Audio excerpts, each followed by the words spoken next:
Então, depois da calda pérola, que é essa de licor, normalmente, né, quando a gente chega aí nos 105 graus, mais ou menos, 107 às vezes, a gente tem a calda de fio fino. O que é essa calda de fio fino?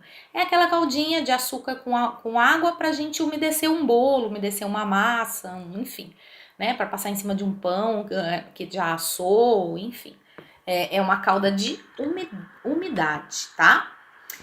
Na sequência, quando a gente começa a sair aí dos 110 graus por aí, né, que a gente tá, lembrem-se que a gente tá colocando termômetro em tudo, tá, pessoal?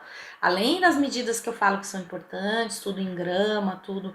Eu posso até passar em xícaras para vocês, mas o ideal é sempre a gente ter uma balança, porque também culinária e confeitaria é matemática. É tudo uma matéria exata.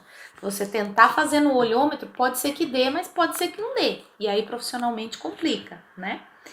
Aí a gente tem a calda de fio fino, né? Que é uma caldinha que eu falei agora para vocês, de umedecimento de massas. Depois da calda de fio fino, a gente tem a de fio forte, que geralmente são caldas que são bases já de doces, né? Elas fazem uma reação com algum ingrediente para formar um doce mais aerado, mais emulsificado. Então a gente tem os coulis, as bavaroises, enfim. A média dessa calda de fio forte, desculpem, é 113 graus, tá? É uma média, pode ser um pouquinho mais, pode ser um pouquinho menos.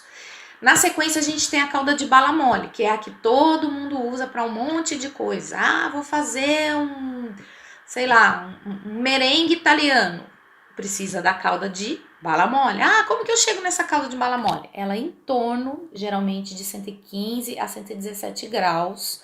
Você chega nesse ponto da bala mole. Como que você vai saber se é ponto de bala mole? Fácil. Você vai deixar uma xícara com água gelada do lado, você olhando lá a sua calda. Deu 115 graus, você já pega um pingo e joga na xícara. Vai lá dentro da xícara e pega essa bolinha de açúcar que caiu lá dentro. Se ela tiver pegajosinha, fazendo uma balinha, esse é o ponto de bala mole. 117 graus, você já desliga e tem sua calda de bala mole. Não tem segredo, tá? É atenção. Bala dura. Geralmente a gente usa a calda de bala dura, que é mais ou menos perto de 130 graus, né? Aí a gente já começa a ter uma cor, uma colorização nessa calda, ela começa a ficar um pouco mais amarelinha.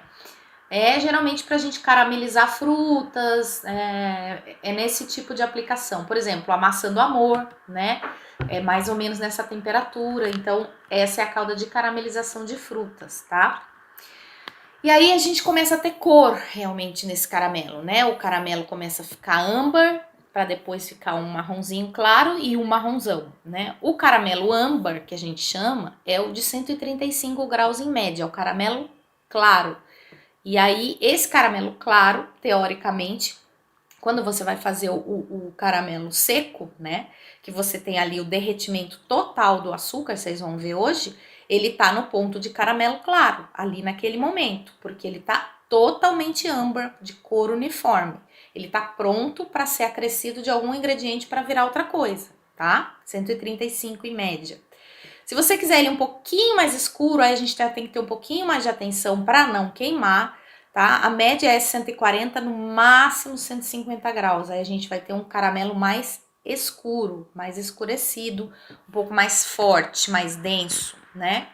E para caramelizar as formas é acima disso. Então, quando a gente chega no ponto de fazer o pudim, né?